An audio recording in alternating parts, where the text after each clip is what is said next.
Bonjour, j'espère que vous allez bien.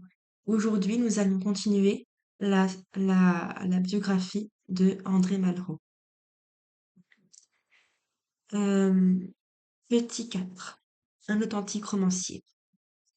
Ni la nécessité d'aborder certains débats idéologiques, ni l'expression inévitable d'une, entre guillemets, philosophie personnelle ne font perdre à de tels livres leur caractère de roman.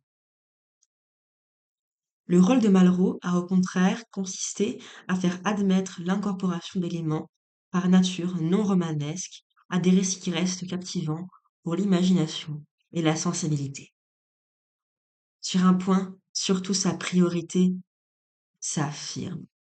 Dès la voie royale, 1930, devant les êtres et les choses brutes, ces héros connaissent la brusque illumination du sentiment de l'existence, insistant sans cesse, insistant sans cesse sur la présence de la mort. Il y parle aussi de l'irréductible accusation du monde, qu'est un mourant qu'on aime. Il sait dire encore que cette accusation ne tend pas à la lamentation, mais à l'absurde.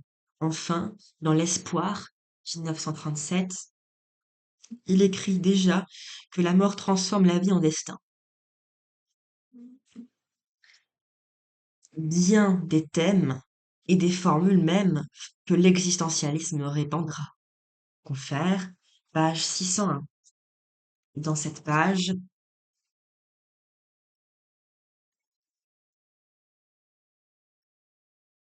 ça sera l'existentialisme, mais surtout sur la séquence du roman depuis 1940.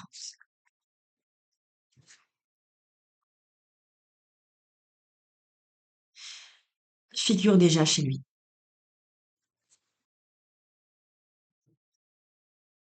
Mais, plus proche en cela de Camus que de Sartre, Malraux ne recourt pas à un vocabulaire spécialisé et sa pensée philosophique ne se devine pas en perpétuelle filigrane. Ses récits, où la place du dialogue pressé va grandissant, sont construits sur un rythme coupé et haletant. Avant même de faire de l'Espoir un film célèbre, il a su manier tous les procédés que le cinéma a proposés à la narration romanesque. Par-dessus tout, la qualité de sa langue et de son style, apte au réalisme le plus sobre, comme aux instants de lyrisme contenu et d'intense poésie, fixe, dans la magie d'une puissante prose, la richesse de sa longue et généreuse méditation sur la condition humaine.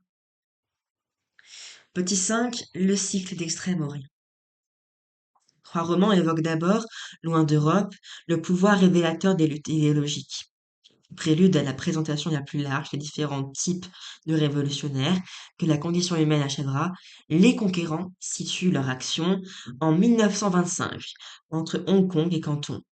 Hong, comme Chen, confère page 484, qu'on verra dans la prochaine vidéo de cette playlist, dans 4 jours, un extrait de la condition humaine nommé L'agonie du train blindé.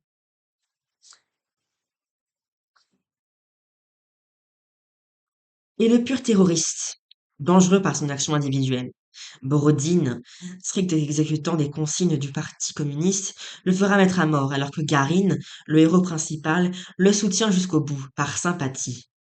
Garine, lui aussi individualiste et plus passionné que doctrinaire, semble mériter le reproche que Trotsky adressait aux conquérants en disant qu'il manquait à l'auteur une bonne inoculation du marxisme. Le livre évoque surtout par les notations l'atmosphère fiévreuse dans un climat hostile aux Européens et par la lutte que Garine, physiquement affaibli, est obligé de soutenir contre sa machine pour garder libre sa pensée. La voie royale est celle qui conduit l'archéologue Claude Van Eyck vers les temples khmers enfouis sous la jungle. Il y est accompagné de il y est accompagné par Perken, aventurier qui possède les secrets politiques de ses confins.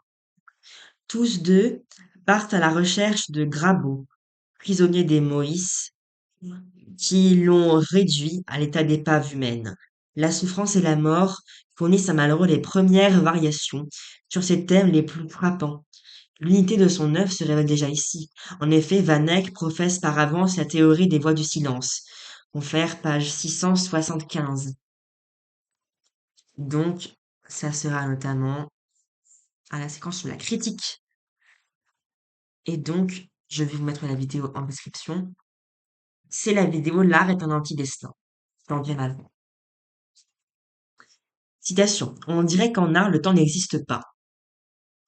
Ce qui m'intéresse, voyez-vous, c'est la décomposition, la transformation de ces œuvres, leur vie la plus profonde qui est faite, c'est la mort des hommes.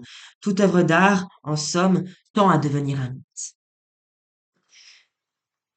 Donc, ça, c'était la biographie. Grand 2, la condition humaine. Présentation. Ce roman qui domine l'œuvre de Malraux rassemble avec plus de force encore les thèmes antérieurs et s'enrichit de celui de la fraternité qui désormais va dominer. Nous sommes à Shanghai, le 21 mars 1927. Les généraux du Nord, inféodés aux puissances étrangères et capitalistes, que personnifie l'homme de finance féral, tiennent la ville. Sans attendre l'arrivée des troupes de Kuomintang, rassemblement mêlé des forces nationalistes et républicaines commandées par Chiang Kai-shek, les syndicalistes, les terroristes et les républicaines, pardon, les syndicalistes, les terroristes et les militaires de base, peu éclairés sur la ligne générale du parti, ont déclenché l'action.